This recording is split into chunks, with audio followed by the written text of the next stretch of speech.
Welcome everyone again to Intro to Counseling Library Research. As I said earlier, my name is Andrea Lemieux. I am the Counseling and Psychology Librarian here at Walden University.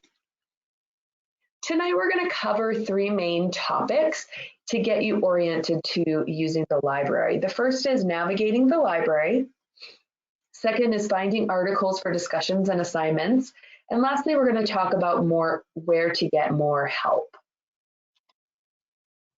So let's first cover navigating the library. So what do we actually have here in the library? Well, everything that we have you'll find in a traditional library, except everything's electronic.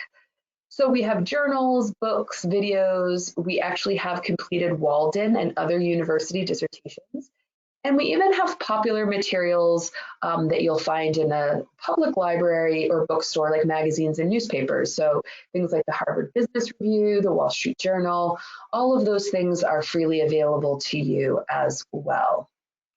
What's great about Walden is that you can use our library from your couch, your kitchen table, when you're at lunch, at work, and you can use it in your pajamas, and we won't judge, I promise.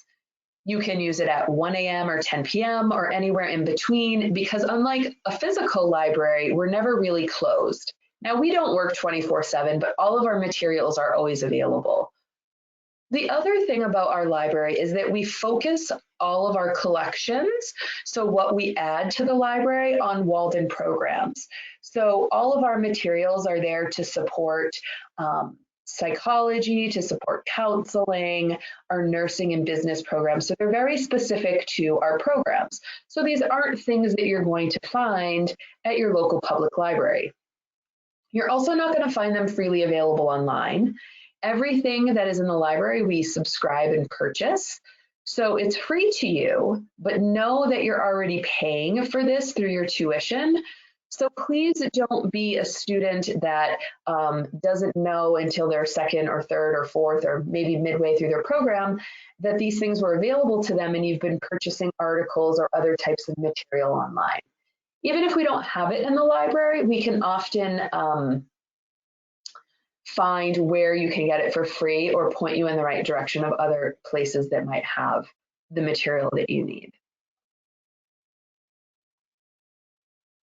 So what can we help with at the Walden Library? Well, pretty much anything that's related to library research for coursework, capstone or dissertation research. So again, don't be a student who is working for hours and getting frustrated and not making any progress, because we're actually here to support your success. So we really want you to reach out when you need that assistance. And it can be anything from assignments to larger projects.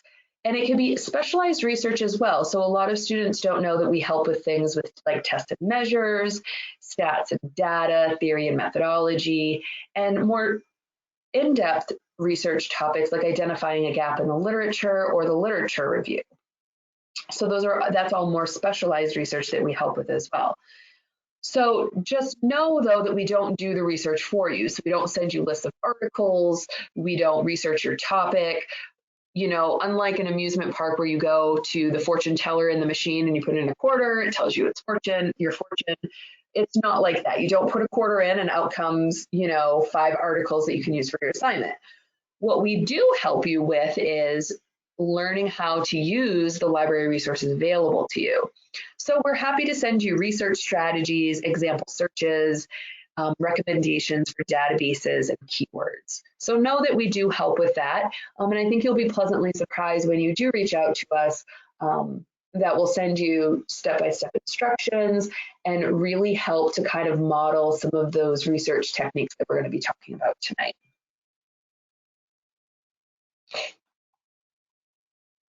So how is the Walden Library organized? So hopefully you are seeing a slide with a bookshelf and a definition of what a database is. So let me know if you're not seeing the slide with the bookshelf. So the Walden Library is organized pretty much the same way that a traditional library is organized. So just like a traditional library that has a book section, a video section, and a journal section, Traditional libraries are also arranged by subjects. So you could go to psychology videos or psychology journals or the education section or business section. We do the same thing in the Walden Library, except instead of them being stored on bookshelves, they're stored in what we call our database, right? And all a database is an electronic searchable collection of some kind of material, right?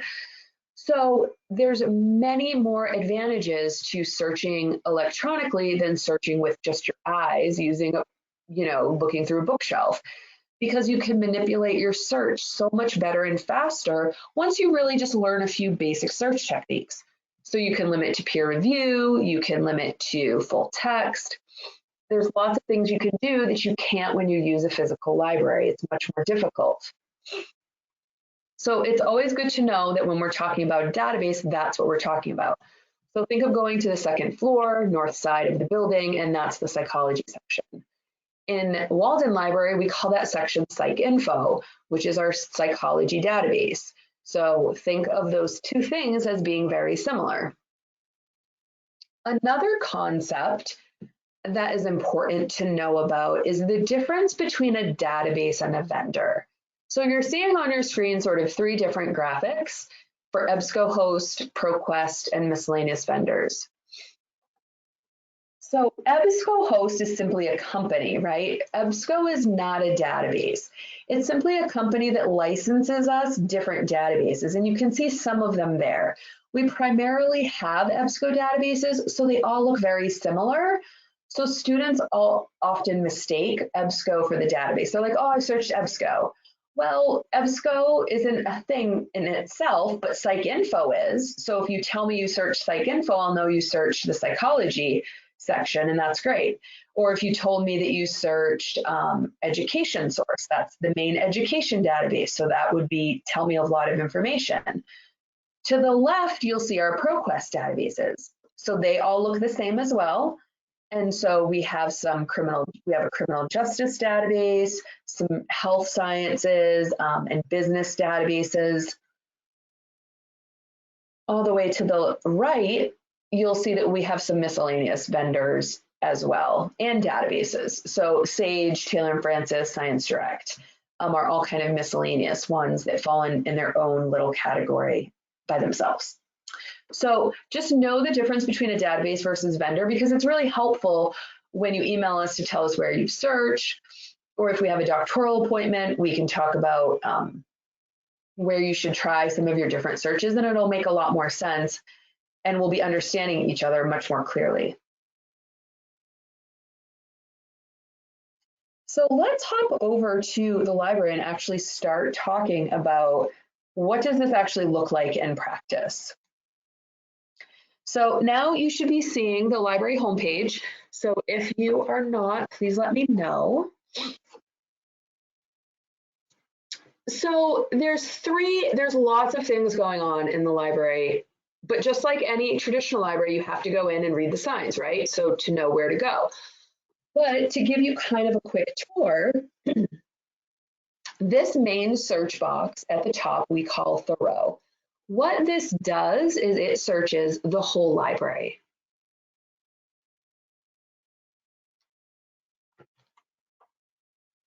If you have 30 minutes to search the library and you use Thoreau, it's going to make you search every section. So if you're searching for a psychology topic, it's going to force you to search in nursing, criminal justice, social work. So just know that that's what Thoreau is searching. Here, research by subject, these are all the areas that it's searching. Now, if you know your topic is psychology oriented, you might want to go to the psychology section of the library, right? So the second floor, north side of the building. Or you might want to go directly to criminal justice. There's no need to search social work or IT or nursing. The last place to really kind of get a good idea of what's going on is this publications button. If you click on that, that's where you can kind of find the library organized by material. So if you're looking for journal articles, I recommend either using Thoreau or our subject databases. But if you're searching for dissertations, books, magazines and newspapers, or encyclopedias, you would go there and search those databases directly. So those are the 3 things to keep in mind when you're searching.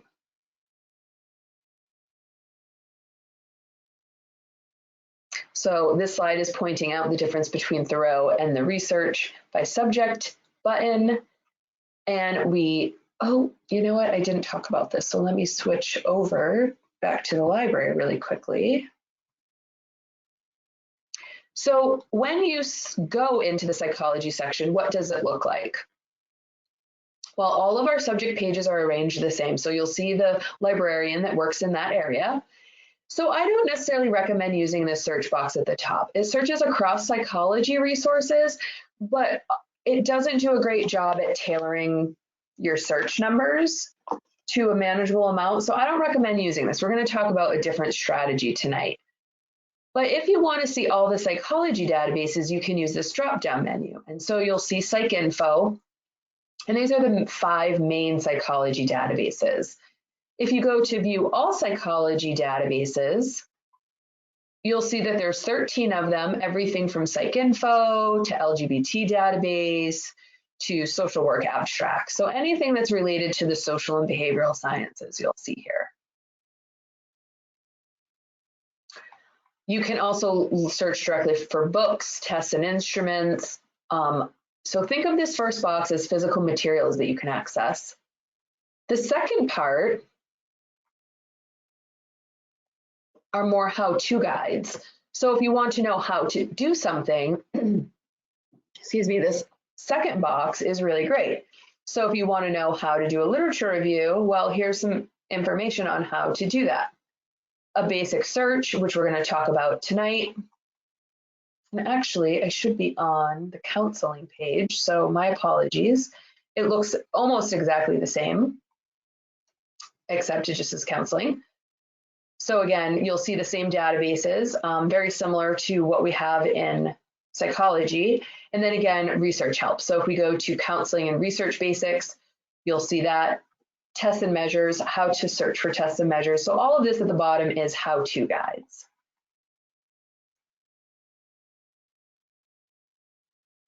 Okay, so we've talked through that. And lastly, what you're going to mostly be asked for in your beginning courses are supporting your assignments and discussions with the scholarly literature. So scholarly literature simply means that it's meant for an academic audience, but it comes in all the same formats, right? So journals, books, encyclopedias, except these aren't materials that you'll typically find in the public library or in a bookstore. Those are more popular materials. These are all written for academics and students to learn more in depth about a topic, right? So they're more research-based. A subset of scholarly information is called peer-reviewed journals. And so what that is are articles that are evaluated by other experts. So in counseling, when you submit an article to a peer-reviewed journal, counselors that are also researchers, so 3 or 4 of them will review your material and look at the research and make sure that it's solid research. These research articles that you find in the databases, they may report on original research. So we call those empirical research articles that focus on a particular study. And they also might summarize other research. So literature reviews, meta-analysis, all of those are summarizing in some form or working with other people's data and information. Now remember, most of this information is only found in library databases and not online. So that's why we encourage you to really learn how to use the library early on, because Google Scholar doesn't have access and is not as, it's not a robust search as much as library databases are. So of course, Google Scholar doesn't have as good or as much of a learning curve, but then you also get 5 million results, when in a database, you can get a couple hundred results that are very tailored to what you're looking for. So before we move on to searching in the library databases, are there any questions about any of the concepts that we talked about?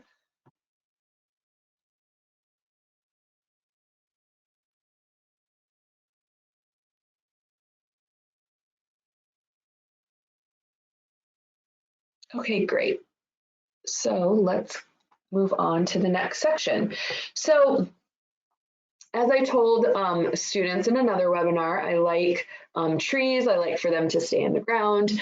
But if there's one thing that you're going to print from this PowerPoint, this would be a slide that I recommend printing because, or keeping handy, maybe save this to your desktop, wherever it is that you do most of your research. These 8 steps will get you to just about whatever you need, whether it's for an assignment or discussion or dissertation research, because the process is the same. You might skip a step or two, or you might not need to review your results as deeply if it's for a short assignment based on maybe a more in-depth project. But essentially these 8 steps revolve around 3 things. You simply try a search, you review the results, and then you modify it based on whether you got relevant results. And these are the same things that librarians do as well. We're just more practiced at it. And so we know all of the different research strategies that you'll be learning throughout your programming, your time in your program. So just be aware of that we are using these same exact strategies. And so when you meet with us or ask us for help through Ask a Librarian, we're going to go over these very same steps. So let's actually jump into the databases and talk about how we might work through this prompt. So the first step in that list was list main ideas, synonyms, and similar concepts. So let's assume that our prompt says, choose a current topic in counseling and discuss its effects on a specific population. What programs are being used to address this issue, and use the scholarly literature to support your response. So our two, the current topic is drug use, right? So that's a very specific topic in counseling. And then a specific population would be counseling high school students, right? So the question is, what programs are being used to address this issue? Well, part of step 1 is brainstorming synonyms and similar concepts, because researchers might not all use the same language. Some researchers might use substance abuse or drug addiction.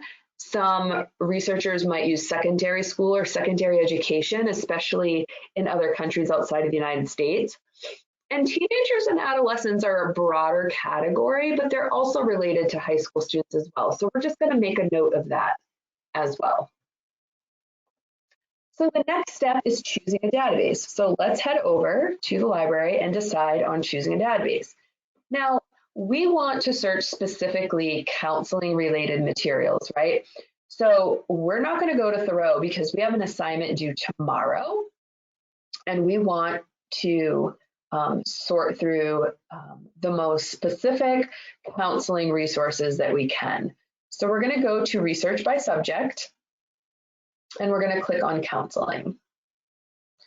So again, in the main drop down here at the top, counseling databases, PsycInfo is, again, one of the main psychology and counseling databases. It's from the American Psychological Association. And so any counselors in practice will be familiar with this database. Hopefully, if they're lucky, they can access it through their organization. And some people purchase a subscription on their own, but as students, you have it free to you to access. So the third step was enter one idea or concept per search box. So we're going to put drug use in the first search box and high school students in the second. One idea or concept per search box. Then I'm going to, for now, type in the other terms for drug use. But I'm going to leave high school students just by itself for now. I want to see what's out there before I start adding in other terms. And so we're going to talk in a minute about what this search actually means. But we're going to go down to, we can combine similar terms in the same search box. That's step 4, separated by or. So we followed that step, right? Again, we'll talk about the reasoning why we did this. Then we're going to go to step 5, limit your search. So you want to click full text if you want to read the article immediately, because we also have articles that are available that we don't have the full text, only the citation and abstract. We want to click peer reviewed, so only peer reviewed articles come up. And let's say we only want articles from the last 5 years. So we wanted, the prompt said something current, so a current topic. And then we're going to leave the ending year blank because it will default to the most current article that's available. All right, so let's go ahead and click search. Okay, so we have 383 articles. Let's decode what we're looking at so you can understand your results page. So the search up here means find me any of these terms. The article could have drug abuse, substance abuse, or drug addiction. It has to have at least one, but it can have any. That's why we use the term or. So drug use or substance abuse. That's why they all go in the same box. And it also has to mention high school students. So it could say drug use in high school students or drug addiction in high school students. Don't worry about changing this drop-down menu over here. I will, it's not very common for me to use it myself. And then we'll talk in a minute about what these drop-down menus over here do. Now, where does the database search for these terms? Well, they search for them in the article title, the publication information, the subjects line. Now, what's the subjects line? The subjects line is a label that the database gives to each article so you can quickly identify its main ideas. So without even reading this article, I know that the main ideas of this article are here. So it's about high school students and drug abuse, but also program evaluation, school-based intervention, and teaching. And this is about self-efficacy, prevention, adolescence, and it's talking about male and females.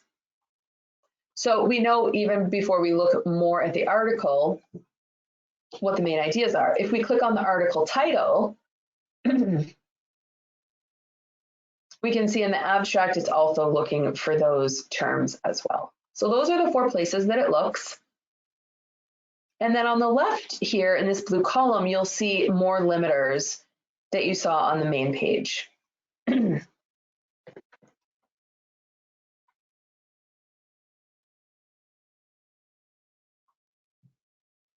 Okay.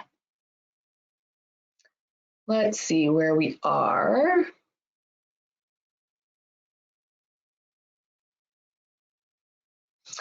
Okay. The next step is getting the full text.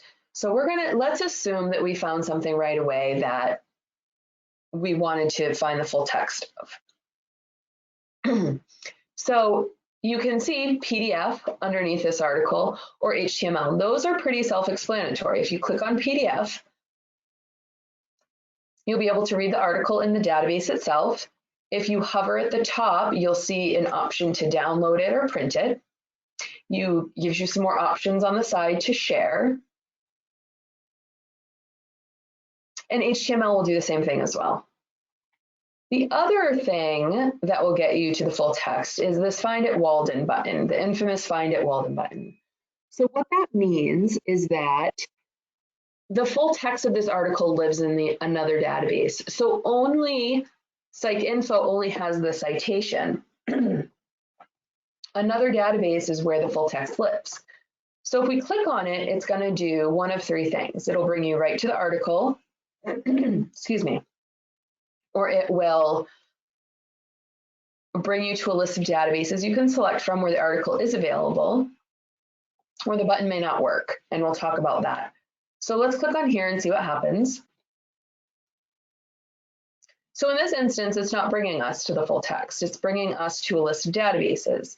Well, this was published in 2019, the article, and all of these databases hold this journal up into the present. So any of these should be able to bring us to the article. So if we click on the first one, we can see over here, download PDF, that we can access the full text of the article. Now, sometimes the Find at Walden button doesn't work. And the reason is because it's trying to find this article in 100 databases. So we have about 100 databases in the library. And so it doesn't work perfectly. Sometimes there's data entry errors or other technology issues where it's not working. And so in that case, just email us and let us know, and we can help you find the article. Or you can just try to find another article that will work, but we try to get those errors fixed as we find them and are notified of them. So if you do let us know, we can get it fixed. So let's talk about some different ways. So assume we got the full text, but we needed a few more articles and we're not finding what it is that we're looking for.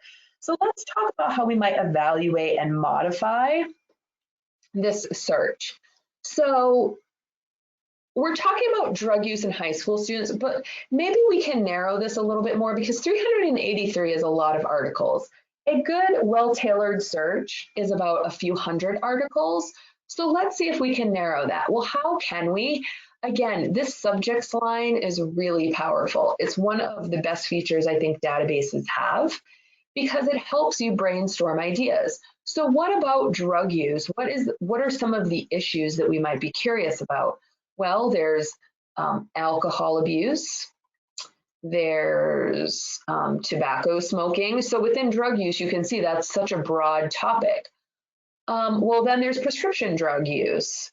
And that seems to be kind of common in the literature right now. So let's go up and tell the database that we actually want to narrow it to prescription drugs. So we can click search and see how many of these 383 are related or whose main idea is prescription drugs. So 34 of those over almost 400 articles. Now, again, we only want articles whose main idea is prescription drugs. So we want to tell the database, only find articles where prescription drugs is in the subjects line because that means it's the main idea. So this box to the right tells the database where to search for these terms. So I want to tell it to search just in that subjects line. I could tell it to search in the title or the abstract or anywhere else, but I'm going to tell it to search in the subjects line. So let's see out of the 34, how many were main idea was prescription drugs. Okay, so only 24. Well, now we have a problem because maybe we need 3 or 4 articles and we're not quite finding enough literature to support our assignment. So we can go back and broaden our search. So maybe we want to add in some of those other keywords like teens or adolescents. Now, another search strategy that you can use is what we call, it's a fancy word, truncation, but all it is an asterisk, which is the Control and 8 on your keyboard. And we put that where the root word ends. So this is going to search teen, teenager, and teenage. The same thing with adolescence. It has 2 different spellings. So the root word ends in N because adolescence is the noun and then adolescence is the state of being, right? So CE and TS are the different endings. So we're going to take off the ending where it changes and put an asterisk. So now we want more articles that talk not just about high school students, but teenagers or adolescents, which is another way of saying teenager. So we're going to click search. Okay, great. So we're up to 205 articles. So again, this search is saying, find me articles with any of these terms, including all the variations of teen and all the variations of adolescence, and whose main idea is prescription drugs. Now we can continue adding as many search terms as we want, and the more we add, the more narrow. If we click on this plus button, it's going to add another box. And our prompt did say to find a program. So let's try program or intervention or prevention or even treatment and see if that brings up some articles about different programs used to address this issue. So now I have about 143 articles, which is a good amount to go through because not all of them are going to be relevant. So yeah, I would certainly look through these, and I think this is probably a pretty well-structured search to get you started. So any questions before I show an example of what a search would look like in Thoreau and what the search would look like in a ProQuest database?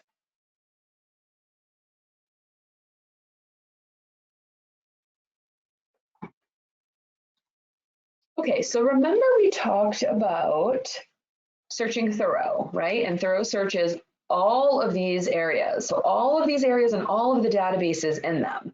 So let's do the same search and see how many results we get. So to see the interface with multiple search boxes, go ahead and click Advanced Search underneath, because remember, one idea or concept goes in each search box. So let's go through, and I'm going to pretty much copy and paste the same search. Now I can't limit it to subjects, because remember, it's searching across multiple databases, and not all databases are going to have the subject prescription drugs. So that's one of the limitations of Thoreau. I'm going to click full text, click peer review, and I only want 2015 to current. So I'm going to click search. So now you can see I have 1,000 articles. So that's 1,000 articles from all the different areas. So even though we might want to focus on counseling, we need to sort through education and criminal justice and all of those other topics. When here, PsycInfo is going to focus mostly on psychology and counseling. And we have 143 to go through, or browse until we find what it is that we're looking for. So you can easily see the difference between what Thoreau is searching and what an individual database is searching. Now, this topic you might also want to look at from a criminal justice perspective. So if you go to research by subject, we can search in a criminal justice database. When we go here, you'll see that the search page looks exactly the same, and all of the criminal justice databases are here at the top. So if we search, if we pick one, there is literally a database called criminal justice. What I wanted to show you is that as a ProQuest database, right, so you can see the little logo up here, but the database name is criminal justice database. So I want to show you how ProQuest searches a little differently than EBSCO. So again, I'm going to copy the same search. So just bear with me as I kind of go through this. So we can kind of see, we can compare the two, or the three, because we did a search in PsycInfo, in Thoreau, but Thoreau is not a database. Remember, it lays on top of all the databases and searches them at the same time.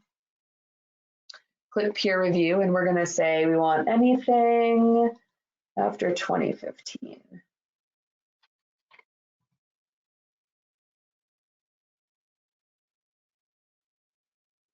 Okay, so we got 586 results. Now, if ProQuest, on the opposed to EBSCO host, searches the entire article text.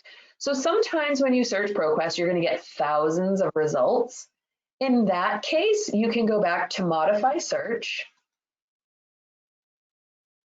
And you can see here that it's searching for the words anywhere, right? So we can say maybe just for prescription drugs, we want to search it anywhere except the full text, and maybe high school students.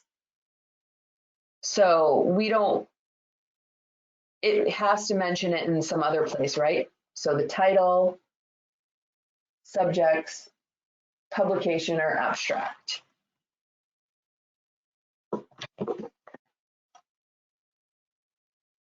And now we have 18 results. So much smaller subset, and we can experiment with this search. So we could have done a lot of other things, maybe limited it to maybe the last 2 or 3 years instead of preventing it from searching all of the text. So there's lots of different things you can do in ProQuest as well, but it searches slightly different than EBSCO. Okay, so The PowerPoint is good to have handy because, again, it covers all of the things that we just did.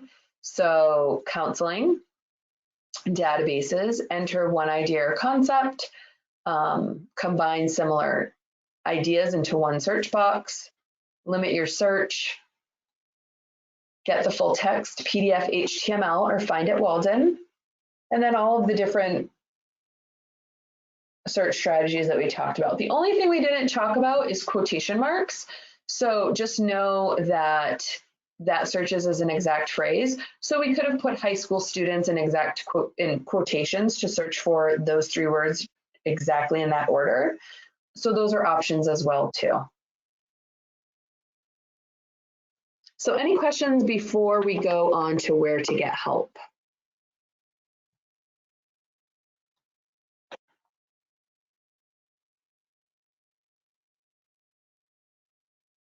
Okay. So you can learn more about any of these topics. So this is just an introductory webinar to go over sort of where to really focus your attention and where to get started to build your confidence and skill set searching databases. So you can learn more in any of our recorded webinars and how-to guides. So where do you find those on the library homepage? Well, most of our help is on the main menu option on all of our pages at the top. So to get help, you'll click there and you can see in the middle our webinars. So you can see upcoming webinars and recorded webinars. You can see all of the counseling recorded webinars. And then for upcoming webinars, you'll see things like our Mysteries of the Library series. That's the 3rd Monday of each month. And we'll focus on one particular topic like Google Scholar or searching books or any of those topics that you might be interested in searching more in depth. Then we have all of these how-to guides under library skills guides. So if you're interested in learning more about how to choose a topic, so that's a really great guide about being too narrow, research exists on it, making sure you meet the scope of your assignment, and then information on finding inspiration and example topics.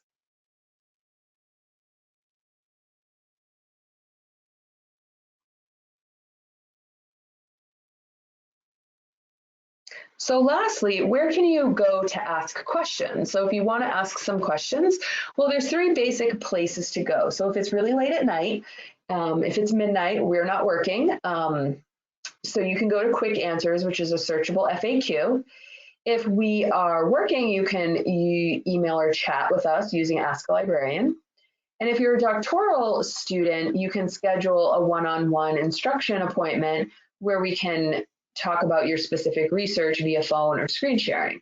So again, to find all of those options on the library, they're going to be on the main menu on all of our home pages. So Quick Answers is actually this main search box. So instead of Thoreau being selected, we're going to click on Search Everything. And we didn't cover, for instance, what DOIs are tonight. So if later on tonight we're not available and you're like, well, I really hope she was going to go over DOIs. Well, a DOI is right there and you can click search. And you will see what is a DOI, how do I cite an article without a DOI. If you click on that, it's going to give you some quick instructions on how to cite that kind of material. Now, all of our other help is under Ask a Librarian in that main menu. So you can see you can email us by filling out a short form. So what that does is sends it over to us, and we staff this 7 days a week at various times during the day. So know that even though our turnaround time is 24 hours, we typically get to you within a couple of hours. It just depends on if we're currently staffing it, if it's the beginning of the term or a time when it's really busy. So leave us plenty of time, but know that we often do get back to you much quicker than 24 hours. We also have chat. So if our chat hours are available, then for instance, tonight they're available from 7:30 to 6:30. So once you're done with this webinar, you can go over to chat and tell them I sent you and ask all of your questions. But remember that chat is much more for quick informational type questions. Email is much better if you have a more in-depth assignment or discussion post that you're working on. It's hard to communicate that in chat. Know that if you leave a voicemail, that we're going to get back to you via email. So always locate your email for those. We don't call students back. It's just, it can be almost impossible to reach people when they're expecting a call. So we answer those by email. And then for our doctoral students, if there's anyone attending tonight, you can schedule an appointment with me and we can talk one-on-one about your research and any of the things that we covered in that slide about where to get help or what we help with. So all you do is you select College of Social and Behavioral Sciences, Counseling, and then you continue to select an appointment and then you can make an appointment with me. So I offer day and afternoon. Let's see if I have some afternoon ones, 11, 12, and 1. And again, all of them are in Eastern time.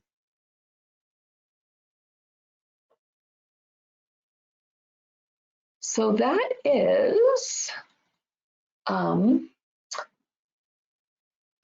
it for our webinar tonight. Now we do have an advanced counseling research webinar Thursday of this week, so Thursday evening at 7 o'clock, and we're going to cover things like theory and methodology, dissertation, so much more master's level and doctoral level research.